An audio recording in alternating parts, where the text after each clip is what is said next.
Yo, YouTube, what up? It's your boy coming at you.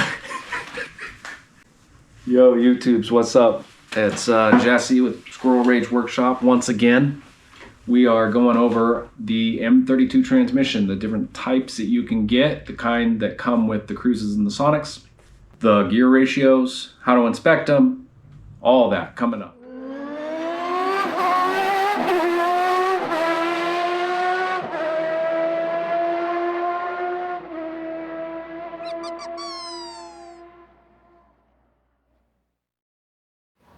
Hey guys, what's up? So, as promised, the M32 videos finally here. So this is all based on my research that I could find online. The M32 is kind of a little secret little black box of magic.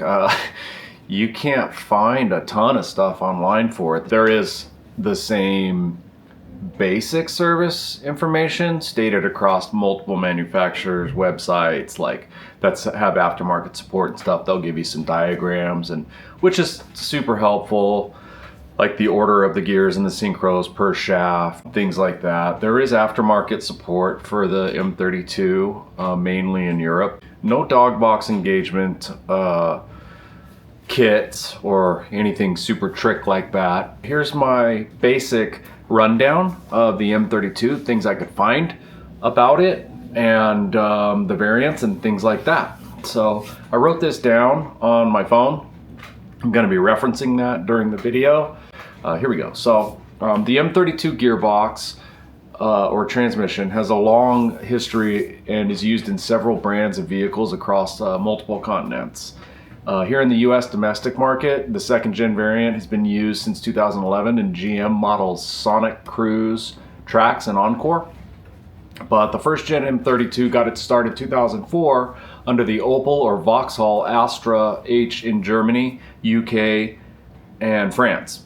This first iteration in 2004 was mated to the Z22YH. It's a 2.2 liter NA 4-cylinder making 150 horsepower.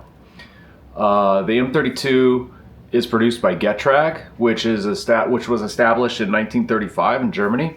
Getrag was originally made popular here in the States in the late 80s when they partnered with Chrysler and built a factory in Muncie, Indiana. You might have heard of a Muncie transmission, but in fact there was never such thing as a Muncie transmission. Most likely the mention of a Muncie transmission is a reference to the Getrag 282 that was first offered in the Pontiac Fiero rear-wheel drive rear engine vehicle.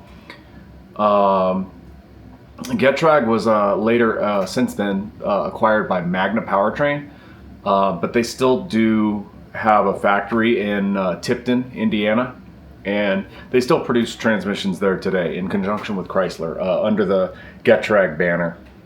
After its debut in the 2004 Astra H, the first gen M32 made its way into several other manufacturers such as Fiat, Lotus, Alfa Romeo, and Holden, to name a few. There are several high-performance iterations that utilized the first gen M32. Some of the most notable are the 2005 Opel Astra H GTC, which was mated to the Z20 LEH, making 240 horse. The 2008 Alfa Romeo TI, mated to the 2.2 liter JTS, 939A5.000 engine code. It was making 265 horsepower. And the 2010 Lotus Evora, mated to the 2GRFE V6, which made 276 horse. It's worth noting here that those transmissions were the first gens that were plagued with problems. It didn't have an adequate bearing area or fluid capacity, which would result in overheating, mainly the bearings, and it would just decimate the gearbox. The first gen M32 has not a great reputation. It wasn't a great transmission. It had a lot of problems. In 2012, Getrag produced a upgraded end case with larger bearings and greater fluid capacity to retrofit onto these first-gen M32s.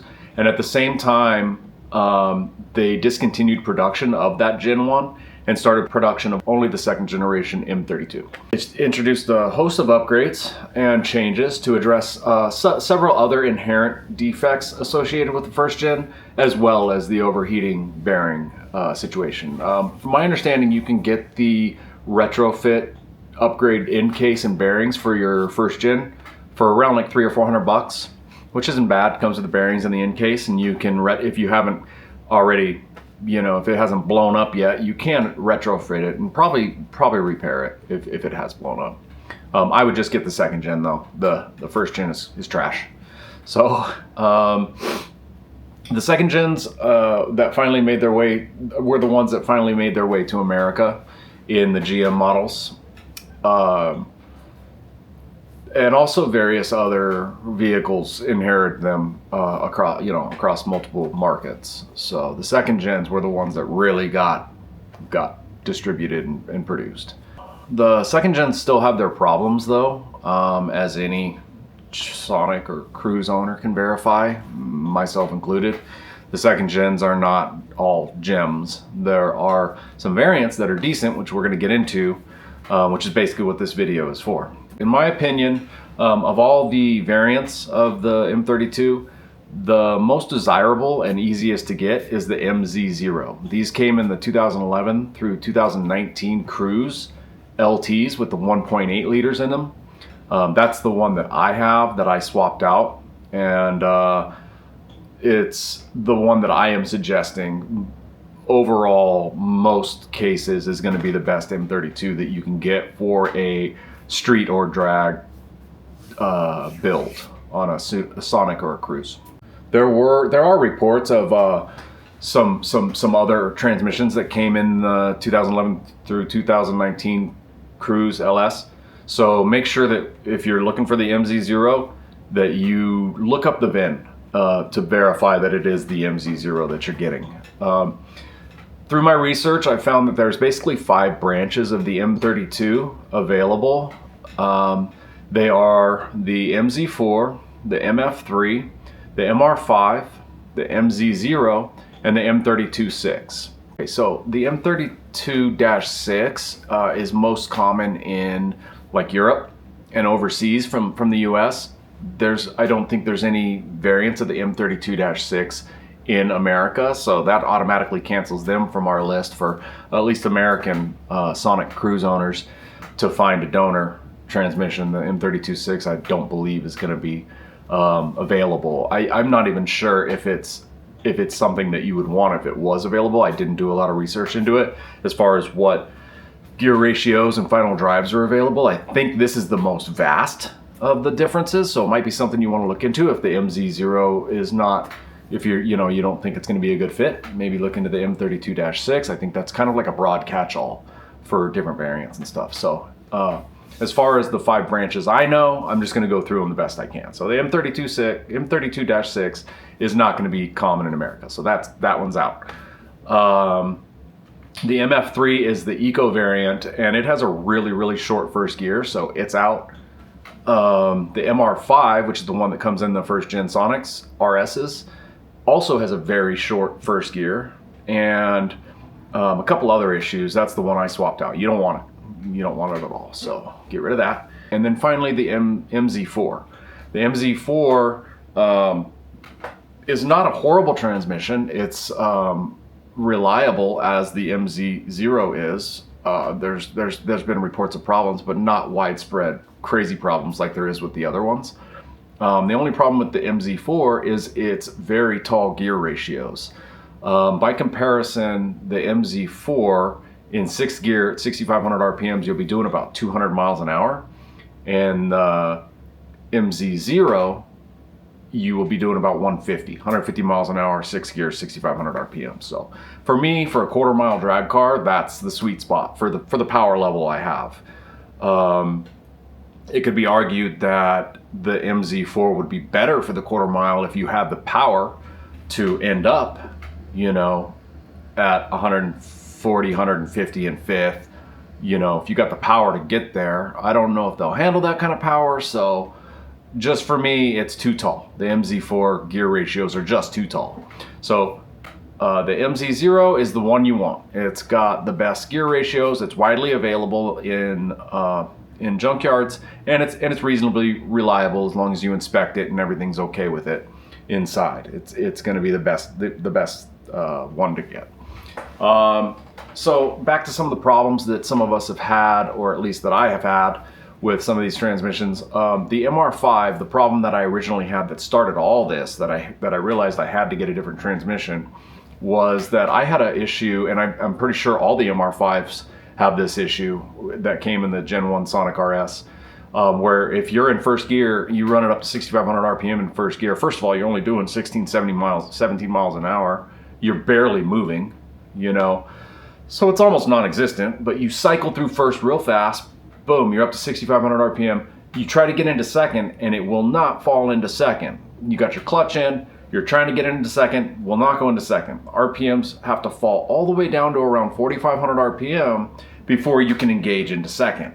And most of the time, you're putting pressure on that to try to get it into second as the RPMs are falling, and when it does, it grinds. It'll grind into second.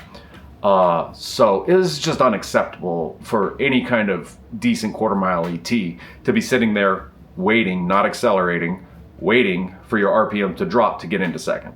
And there was no way I could find around this. I tried several things, and it's just an inherent problem with the gear ratio. It's too short a first and too tall a second. That's all there is to it. The synchros aren't up for the task. So you have to get rid of it. If you got the MR5, sorry, that's just how it is. At least that's what I've found. Some other problems that are plaguing some of the other second gen M32s have been reported as well. There is, especially under upgrades, when you upgrade it, the problems become more and more. There are examples or reports of difficulty engaging fifth, accompanied with a whine from fourth through sixth. So if your transmission starts whining just under power, under acceleration in fourth or fifth, and it's accompanied by that, and you've got an issue. And that's a common issue that can't be fixed. It's an inherent hardware problem. There are reports of the MZ4 falling out of third under acceleration. So you're first, second, then third, and you're just accelerating, and it pops out of third. And you know, that's definitely no good. So, and then there's also widespread complaints of just general bad engagement into gears when it's cold. There are some fixes that people have found for some of these problems, and it does they have good track records of this addressing some of these problems and fixing them. They are changing the transmission fluid from the recommended transmission fluid to the AMSOIL 7590 synchromesh gear oil that they have, and also using 2.5 quarts. The original service manual back when Getrag put this thing together, I don't know if they made a typo or if there was like a conversion problem from metric to imperial to the quarts, but for some reason, I believe from factory they were shipped out with like 2 quarts or just under 2 quarts of the original, I believe 75 weight transmission gear oil, only 2 quarts of it. So changing over to the 7590 and putting 2.5 quarts in it has seemed to help quite a few people for a lot of these problems. Unfortunately, if you have the MR5 that comes in the Sonic Gen 1 RS, the 1-2 shift cannot be fixed, and it is an inherent problem in every one of them, which is what has made the Sonic such a red herring, right? Like such a poor choice for a street car or for a tuner, is the transmission. The transmission's never been good, so you're never going to get fast ETs if you can't shift from first to second above 4,500 RPMs, especially if that first gear is so short that 17 miles an hour is when it tops out. I mean, that's overall not a good combination for a fast ET. So there's no way around it. You need to swap, and my suggestion is the MZ0. So hopefully that helps. We'll go through a little bit of my MZ0. I wanted to inspect it because I thought I had an issue getting into fourth. It turns out I believe it's the linkage, but I'll show you what I did to inspect mine. So I found some examples online of what we're going to be looking for. This is a picture of some rounded gears. The pictures are pretty low quality, but I think you can kind of get the idea of what I'm going for here. And then this is synchros. So we'll be looking for both of these types of things when we get into our transmission to inspect it.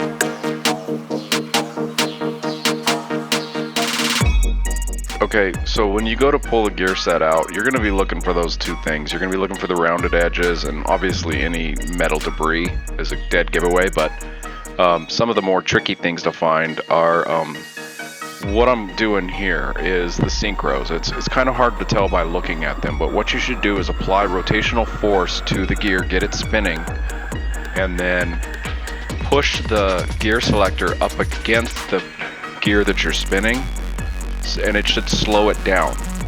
If it slows it down adequately, and then you can push it down into the gear or up into the gear, then it's functioning fine. You'll be able to tell if you're spinning a gear and you push that selector or that synchro up against it and it just doesn't slow it down well, then that is a damaged unit and you need to have it rebuilt.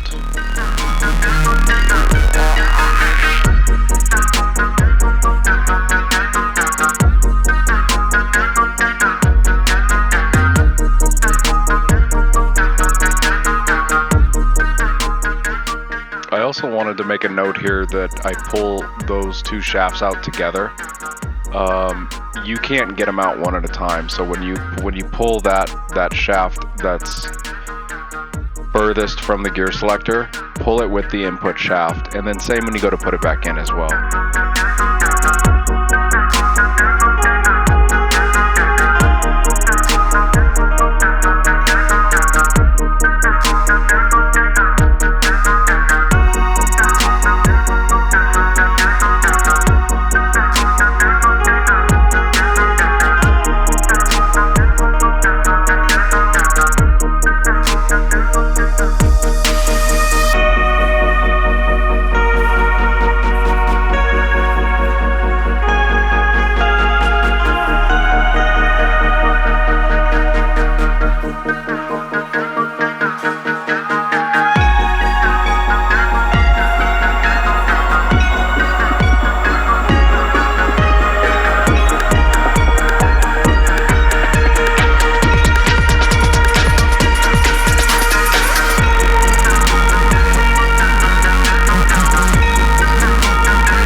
for me to say to you the truth, cause I don't know what's true, and I'm burning out explaining this to you.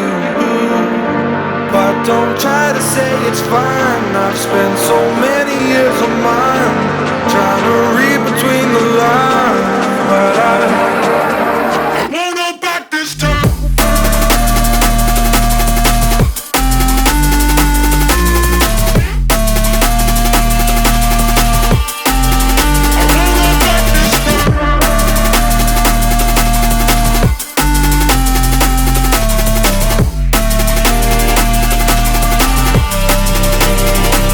It's so hard for me to say to you the truth, cause I don't know what's true, and I'm burning out explaining this to you. But don't try to say it's fine. I've spent so many years of mine trying to read between the lines, but I won't go back this time.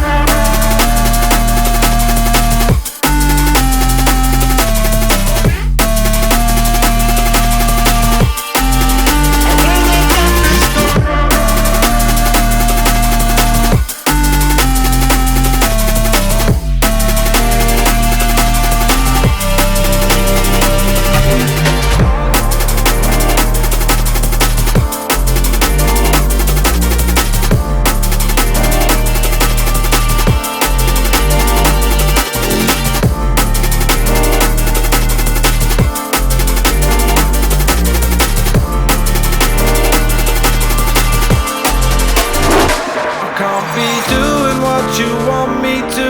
The benefit is all for you. I'm surrendering, I'm giving up this fight. If you try moving on, I know through the changes we will grow.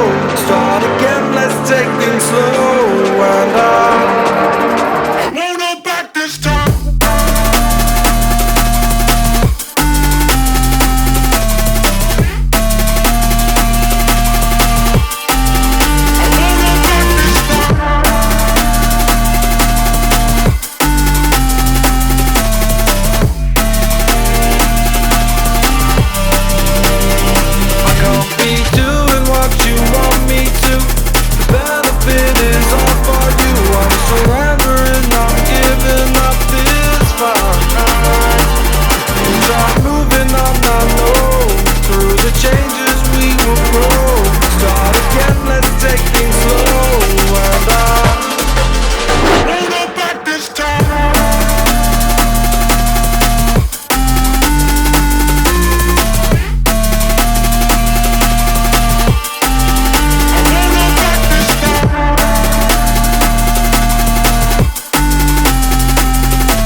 Okay, so that's the M32 video. There was a couple more things I wanted to mention just here real quick while we're on the subject. I wanted to overlay here some of these ratios that I was talking about, mainly the MZ0, the MZ4, and the MR5, so you could get a better idea of the final drives and the gear ratios, and you can see what I was talking about as far as not being ideal. The MZO or the MZ0 blows the other ones away. Like it's way better for street and strip.